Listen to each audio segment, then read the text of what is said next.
Hello class and welcome to lesson 4, simplify fractions. And your objective is I can simplify fractional factors by using GCF. And the only vocab word is review, so we're reviewing factors. So it is a number that goes into another number. So factors are everything that go into a number. So all the numbers you can multiply to get a number. So we have 3, and you can multiply 1 by 3 and get 3. And you can't multiply anything else to get 3. Then you can multiply 1 and 6 to get 6. And you can multiply 2 times 3 to get 6. And then we get back to 3. So we're done with the factors. Those are all the numbers in the whole entire world, besides any decimal number that can go into 6. Those are all its factors. So knowing that, let's jump into unlock the problem. All right, unlock the problem. So we need to multiply 2/5 by 7/10. So remember, that's basically writing it the same way like this. And you're just multiplying straight across. So 2 times 7 is 14.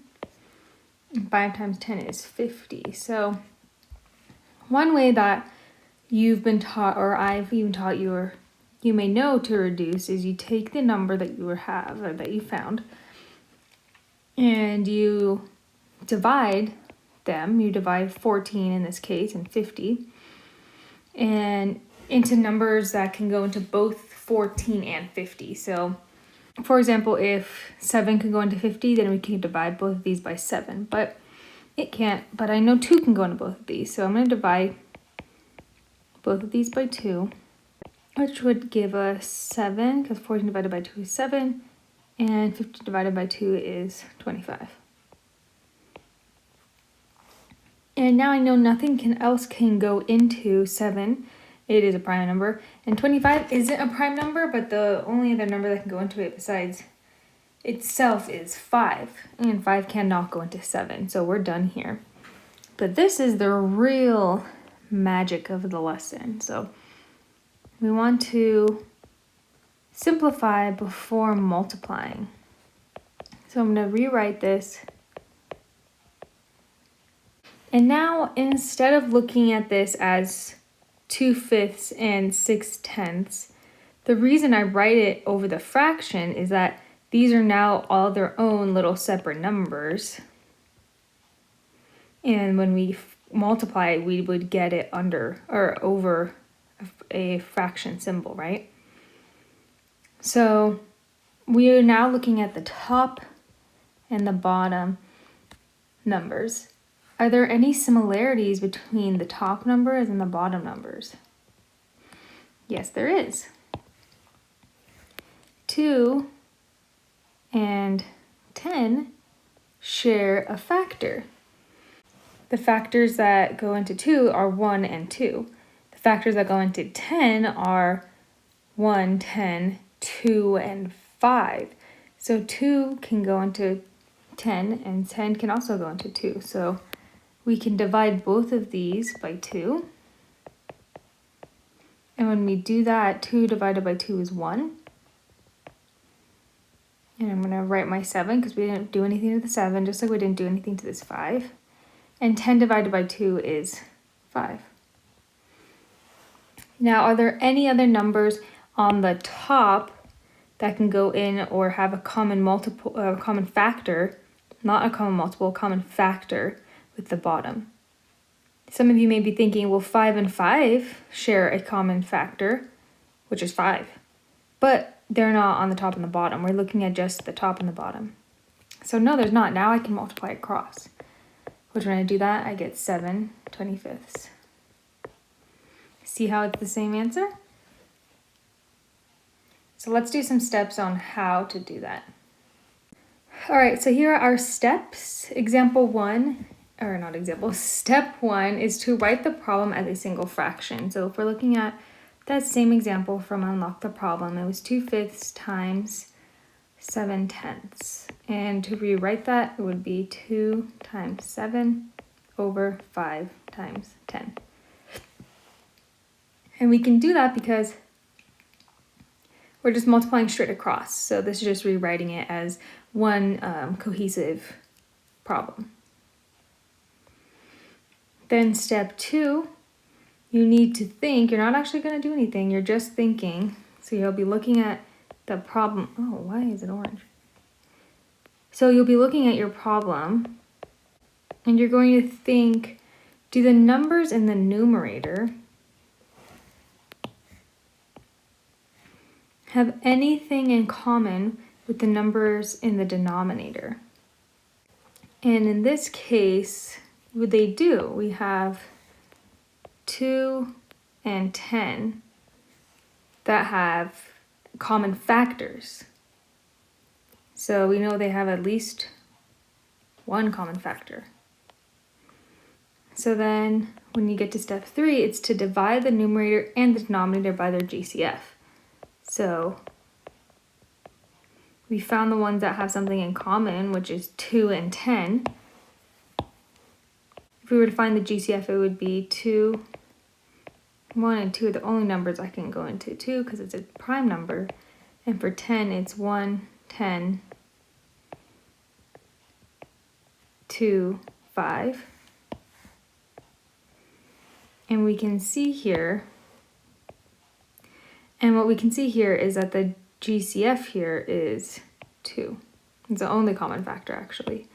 So now I need to divide only those two numbers by the GCF. So I'm dividing 2 by 2 and 10 by 2. And I should actually edit step 4. I'm gonna say rewrite your problem and then multiply across. So 2 divided by 2 is 1 times 7. 5 divided by 10 divided by 2. 10 divided by 2 is 5. Then we multiply across, which would be 7 over 25. All right, let's do some examples. All right, so my first example here is 5 and 8 and 14. So my first example here is 5/8 times 14/15. So first, I need to rewrite this. It's 15 times 4 over 8 times 15. And right off the bat, I notice 5 and 15 definitely share a common factor. The GCF would be 5, right? If I were to write that out, it would be 1, 5, because 5 is a prime number, and then 1 and 15, 3 and 5, and that's it. That's all the only factors of 15. And I can see that the GCF is, oh no.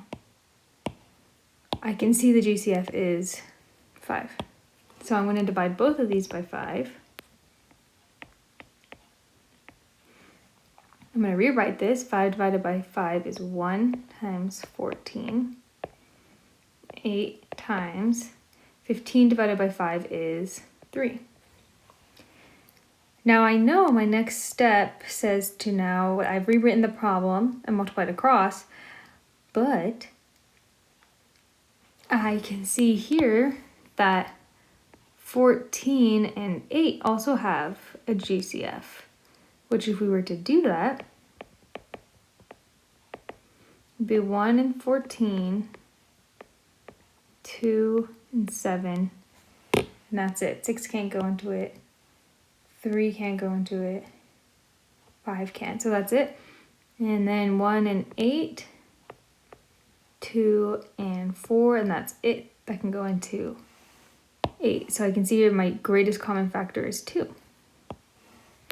So I can divide both of these by 2. So I have 1 times, so 14 divided by 2 is 7, over 8 divided by 2, which is 4.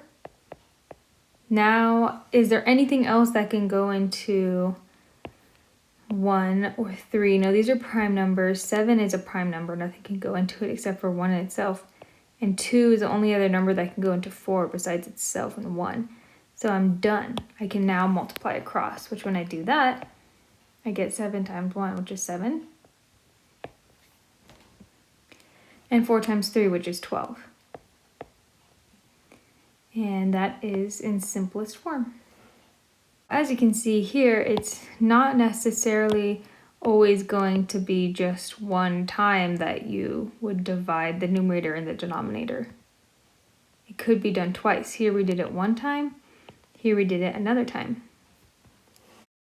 All right, next we are going to do for number 2, 3/8 times 2/9. And I need to start by writing this over into one problem. So 3 times 2 over 8 times 9, which I can see already that 3 and 9 can go into each other. So 3 I know is the GCF of 3 and 9 because 3 is already a prime number. So I'm going to divide 3 by 9, or no, I'm going to divide 3 by 3 and 9 by 3. So I'm going to rewrite that. 3 divided by 3 equals 1. Carry my 2 over, bring my 8 in the multiplication symbol, and 9 divided by 3 is 3. And I can see here that I'm not done. 8 and 2 have a common factor, which in this case is 2. So I'm going to divide the top and the bottom by 2, which when I get that, I have 1 that I'm bringing down in the multiplication symbol, and 2 divided by 2 is 1 again, over 8 divided by 2, which is 4, and I bring down my multiplication symbol and 3. So 1 times 1 is 1, and 4 times 3 is 12. So my final answer is 1/12. All right, number 3, we're doing 18 over 22 times 8 over 9. So I'm going to rewrite this as an entire problem. So 18 times 8 over 22 times 9. And I can see that right away that 18 and 9 have a GCF, and their GCF would be 9. 3 can go into both of them, but 9 is our biggest. So 9 divided by 9 and 18 divided by 9. So when I get that, I rewrite it as 2 times 8 and 22 times 9 divided by 9, which is 1. And I can see here, though, I'm not done. I have 8 and 22, which can both be divided by 2, because the only numbers that go into 22 are 22 itself, 11 and 2, and 8 can only have 8 and 4 and 2 and 1. So I'm going to divide both of these by 2. And now, when I rewrite this, I have to bring my 2 in my multiplication symbol. 8 divided by 2 is 4, my sign, and 22 divided by 2 is 11. Bring my multiplication symbol and my 1, and now I can multiply straight across. Now, some of you may be thinking, oh, but what about 2 and 4? They can go into each other. 2 can go into 2 and 4. But that's not the point. The point is that you have to look at the top and the bottom.